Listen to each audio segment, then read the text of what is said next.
मुखिया जी मेरी मदद कीजिए, जमींदार मुझसे मेरी जमीन छीन रहा है। बता कहाँ है वो जादुई परी, वरना मैं तुम्हें खत्म कर दूंगा। और मंदिर दिखाई दिया। तुम्हारा पत्थर बन जाना ही इस दुनिया के लिए बेहतर है। वे दोनों माफी मांगते रहे, पर सब बेकार था। उनके पत्थर बनते ही जादुई परी गायब हो गई।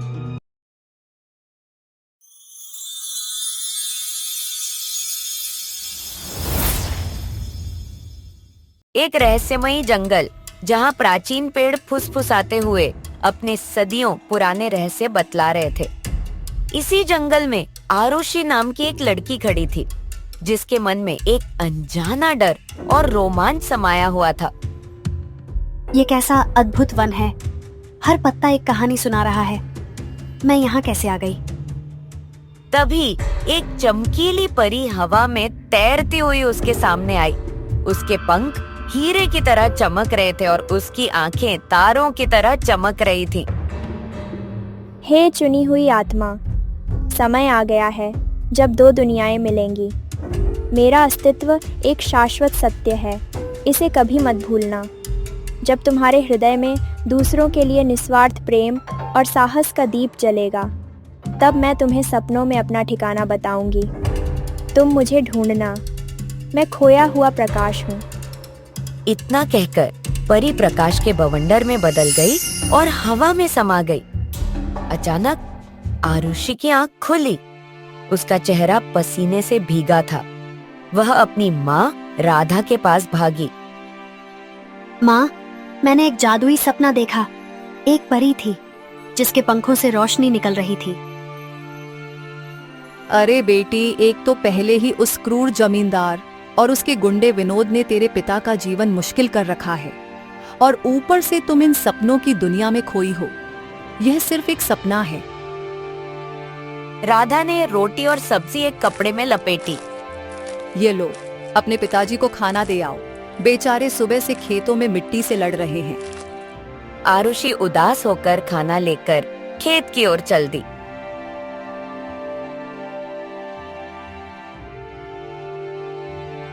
आ गई मेरी परी, मुझे तो भूख से चक्कर आ रहे थे। जैसे ही रोहन ने पहला कौर तोड़ा, जमींदार और विनोद वहां आ गए। रोहन, मैं तुझे 3 बार चेतावनी दे चुका हूँ, तू अभी तक मेरी जमीन खाली क्यों नहीं कर रहा? देखिए जमींदार, यह जमीन मेरे पुरखों की है। इसी मिट्टी पर मेरा पसीना गिरता है और मेरे परिवार को अन्न मिलता है। मैं इसे नहीं छोड़ सकता। अगर अपनी जमीन से इतना ही प्यार था तो क्यों लिया हमारे मालिक से कर्ज, और लिया है तो चुका क्यों नहीं देते? मैंने तो बस थोड़ा सा कर्ज लिया था, पर आपने उस पर इतना भयंकर ब्याज लगाया है कि अब वो कभी ना खत्म होने वाला जाल बन गया है। मैं तुम्हें बस 3 दिन देता हूं। अगर 3 दिनों में यह जमीन खाली नहीं हुई तो मैं विनोद को खुली छूट दे दूंगा, और तुम जानते हो कि उसका हाथ कितना भारी है। जमींदार और विनोद चले गए। रोहन जमीन पर बैठ गया। उसकी आंखों में अंधेरा था। आरुषि ने अपने पिता को देखा और उसका हृदय भर आया। पिताजी, आप हिम्मत मत हारिए। जमींदार न जाने कब से पूरे गांव पर अत्याचार कर रहा है। हमें गांव वालों को जगाना चाहिए। हमें मुखिया से न्याय मांगना चाहिए। बेटी तू कहती तो ठीक है। अगले दिन रोहन गांव के मुखिया के पास पहुंचा। मुखिया जी मेरी मदद कीजिए, जमींदार मुझसे मेरी जमीन छीन रहा है। रोहन, मैं क्या कर सकता हूँ? एक समय मैं भी जमींदार से कर्ज लिया था। मैंने चुका दिया, पर फिर भी उसने धोखे से मेरे पूर्वजों का कुआं हड़प लिया। फिर धीरे धीरे उसने सारे कुओं पर कब्जा कर लिया। अब तो वो पानी के लिए भी किसानों से पैसे लेता है। तो क्या उसकी मनमानी ऐसे ही चलती रहेगी? पूरा गांव उसके डर के साए में जी रहा है। हम सब उसकी परछाई मात्र हैं। रोहन मुखिया के घर से खाली हाथ लौट आया। उसके चेहरे पर निराशा की गहरी परछाई थी। लगता है हमारी जमीन हमारे हाथ से निकल ही जाएगी। मुझे यह समझ नहीं आता कि उसे मेरी इस बंजर जमीन में क्या दिलचस्पी है। मैं बड़ी मुश्किल से यहाँ अनाज उगा पाता हूँ। ये तो वही जाने, पर गांव वालों को आपका साथ देना चाहिए था। तभी आरुषि बीच में बोल पड़ी। पिताजी, जब जमींदार ने दूसरे गांव वालों की जमीनें छीनी थी, तब आपने क्यों आवाज नहीं उठाई? अब जब आपकी जमीन जा रही है तो आपको बुरा लग रहा है कि कोई आपका साथ नहीं दे रहा। रोहन स्तब्ध रह गया। आरुषि ने उसकी आत्मा को आईना दिखा दिया था। हाँ, तुम सही कह रही हो बेटी। जब दूसरों पर मुसीबत थी तब शायद मैं अपनी आंखें बंद किए था। अब जब खुद पर आई है तब समझ में आया है कि अपने पुरखों की जमीन खोने का दर्द क्या होता है। तभी आरुषि की दादी कल्याणी ने उसे अपने पास बुलाया। कल तेरी माँ बता रही थी कि तुझे सपने में एक जादुई परी दिखाई दी थी। हाँ दादी, और माँ को बताया तो वो नाराज हो गई। अब मुझे ध्यान से बताओ, उस परी ने तुमसे क्या कहा? उसने कहा कि जब मेरे मन में दूसरों के प्रति प्रेम जागेगा तब वो सपने में मुझसे मिलेगी और बताएगी कि वो कहाँ है। फिर मुझे उसे ढूंढना होगा। दादी की आंखों में एक पुरानी चमक लौट आई।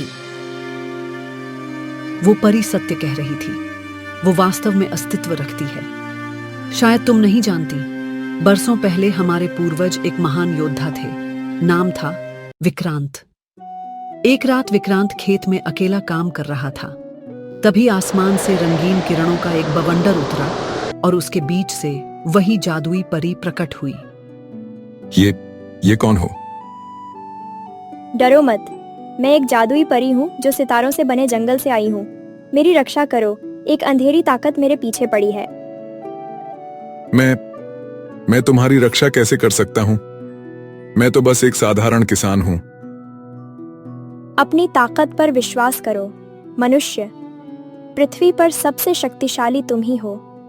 अंधेरा तुम्हारा कुछ नहीं बिगाड़ सकता जब तक तुम निडर हो। अगर तुम मेरी मदद करोगे तो मैं तुम्हारी पीढ़ियों की मदद करूंगी। वो कभी गरीब नहीं रहेंगी, पर सिर्फ तब तक जब तक उनके दिल में लालच न आए। और अगर लालच आ गया तो? तभी एक अंधेरी परछाई वहां आ गई। बिना डरे विक्रांत ने साहस दिखाया और आगे बढ़ा। यह मनुष्य, इसके भीतर इतना प्रकाश है। वह ताकत गायब हो गई। परी ने विक्रांत के सिर के ऊपर एक चक्कर लगाया और बोली, तुमने मेरी रक्षा की है। अब से तुम जमीन के नहीं, दिल के राजा बनोगे। फिर क्या हुआ दादी? फिर विक्रांत बहुत धनी हो गया। हमारी कई पीढ़ियों ने इस गांव पर राज किया, पर एक दिन एक पीढ़ी के दिल में लालच आ गया और जादुई परी ने हमारी मदद करना बंद कर दिया। और देखो, आज हम फिर से गरीबी में जी रहे हैं। तो क्या मैं उस परी को फिर से ढूंढ सकती हूँ? तुम्हारे सपने में उसका आना एक संकेत है। तुम ही इस अंधेरे और जमींदार के आतंक से हमें मुक्ति दिलाओगी। मैंने तुम्हारी और तुम्हारे पिता की बात सुनी। जिस तरह तुमने उनसे सवाल किया, वह दिखाता है कि तुम्हारा दिल शुद्ध है। जादुई परी तुम्हें जरूर मिलेगी। बस अपने विश्वास को अटल रखना। आरुषि अपने कमरे में गई और गहरी सोच में डूब गई। कब सो गई उसे पता ही नहीं चला। जमींदार अपनी हवेली में विनोद से बात कर रहा था। आप रोहन की बंजर जमीन क्यों चाहते हैं? वहां तो कोई फायदा नहीं होगा। विनोद, गांव वाले मुझे मूर्ख समझते हैं, पर एक गहरा रहस्य है जो सिर्फ मैं जानता हूं। कैसा रहस्य? मेरे पूर्वज बताते थे कि रोहन के पूर्वज ही इस गांव के सबसे अमीर लोग थे। उनकी सारी दौलत एक जादुई परी की देन थी। विनोद सन्न रह गया। जादुई परी? हाँ, वह परी इंसानों की तरह बात करती थी और उसके पास एक स्वर्ण मणि थी। कहते हैं कि वो मणि सिर्फ शुद्ध मन वालों को ही खजाना देती थी। रोहन का वंश कई पीढ़ियों तक धनी रहा, पर जब उनमें लालच आया तो परी गायब हो गई। मेरे पूर्वज यह भी बताते थे कि रोहन के खेत के पास एक सूखा पुराना कुआं है, जिसके नीचे ही एक प्राचीन सुरंग है जो सीधे एक जादुई मंदिर तक जाती है। वह परी उसी मंदिर में रहती है। तो आप उस जमीन को इसलिए हथियाना चाहते हैं ताकि उस सुरंग को खोद सकें। बिल्कुल। अगर मुझे वो परी मिल गई तो मैं उससे इतनी दौलत मांगूंगा कि मैं पूरे संसार का सबसे धनी व्यक्ति बन जाऊंगा। उसी रात जब पूरा गांव सो रहा था, आरुषि ने फिर से वही सपना देखा, पर इस बार यह कहीं ज्यादा स्पष्ट था। उसने खुद को उसी रहस्यमयी जंगल में पाया, पर अब वहाँ एक प्राचीन मंदिर था। ये मंदिर यहाँ कहाँ से आया? तभी प्रकाश का एक पुंज प्रकट हुआ और वही जादुई परी सामने थी। आरुषि, समय आ गया है, तुम्हें मुझे खोजना होगा। मैं तुम्हें कहाँ ढूंढूंगी? मैं तुम्हारे पास आ सकती हूँ, पर तुम्हें एक परीक्षा देनी होगी। तुम्हें अपने पिता के खेत में स्थित पुराने कुएं में जाना होगा। उसके नीचे एक द्वार है जो बोलता है। वह तुमसे 3 पहेलियां पूछेगा, जिसका उत्तर सिर्फ वही दे सकता है जिसका मन शुद्ध हो। अगर तुमने सही जवाब दिया तो द्वार खुल जाएगा और तुम मंदिर तक पहुंच जाओगी। मैं वहीं तुम्हारा इंतजार कर रही हूँ। जैसे ही परी ने बात खत्म की, आरुषि की आंख खुल गई। उसका दिल तेजी से धड़क रहा था। अगली सुबह आरुषि सीधे खेत की ओर भागी। वह कुएं के पास गई और देखा कि वह बिल्कुल सूखा हुआ था। मैं आ रही हूँ, चाहे जो हो। सुरंग के अंदर अजीब सी हवा चल रही थी। दीवारों पर कुछ जादुई चित्र बने थे, उड़ती हुई परियां, चमकते हुए तारे। ये चित्र, ये उसी परी की तरह है। यही मेरा रास्ता है।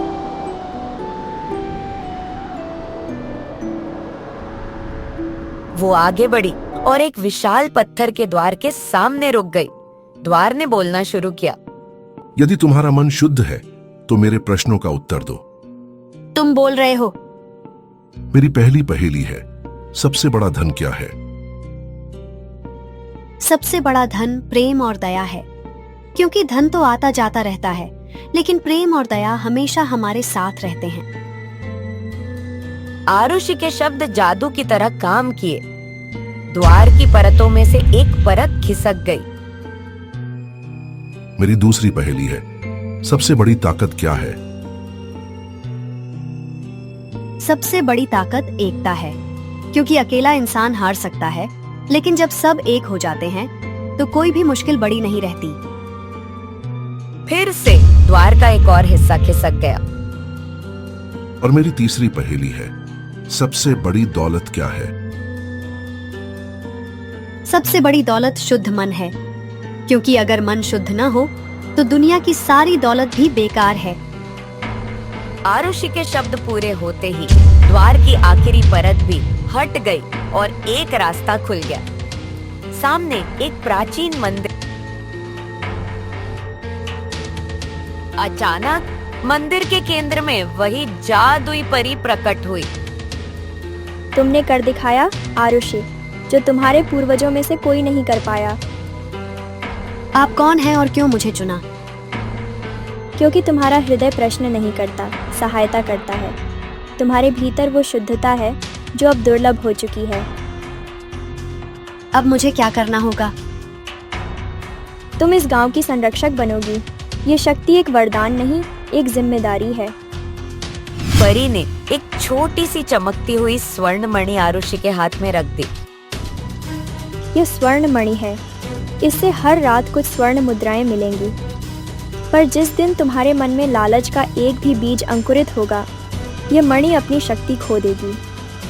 परी ने आरुषि के कान में कुछ फुसफुसाया, जो सिर्फ वही सुन सकी। फिर वह हवा में घुल गई। आरुषि वापस बाहर निकल आई। जब आरुषि घर लौटी तो वह एक साधारण लड़की नहीं रही थी। उसके भीतर आत्मविश्वास और एक रहस्य था। दादी, मुझे वो मंदिर मिल गया, वो परी भी मिली। उसी ने यह मणि दी है। मैं जानती थी यह दिन आएगा। तभी रोहन और राधा आ गए। आरुषि, यह सब क्या है? क्या तुम सच कह रही हो? हाँ पिताजी, मैंने वही सपना देखा जो दादी ने कहा था। परी ने मुझे चुना है। बेटी, यह तो सिर्फ कहानियां थीं। क्या ये सच थीं? तो फिर मणि को आदेश दो, हमें दिखाओ। हमें इतनी स्वर्ण मुद्राएं दो जिससे मेरा और पूरे गांव का कर्ज चुक जाए। मणि चमकने लगी, रंग बिरंगी किरणें निकली और ढेर सारी स्वर्ण मुद्राएं जमीन पर बिखर गई। हे भगवान, यह कैसे हो सकता है? मैं अब उस जमींदार को दिखाऊंगा। नहीं पिताजी, यह धन सिर्फ हमारा नहीं है, यह पूरे गांव की भलाई के लिए है। परी ने कहा था कि लालच से यह शक्ति चली जाएगी। तुम ठीक कहती हो बेटी। चलो सबसे पहले जमींदार से हिसाब चुकता करते हैं। जमींदार अपनी हवेली में विनोद के साथ बैठा था। तभी रोहन अंदर आया।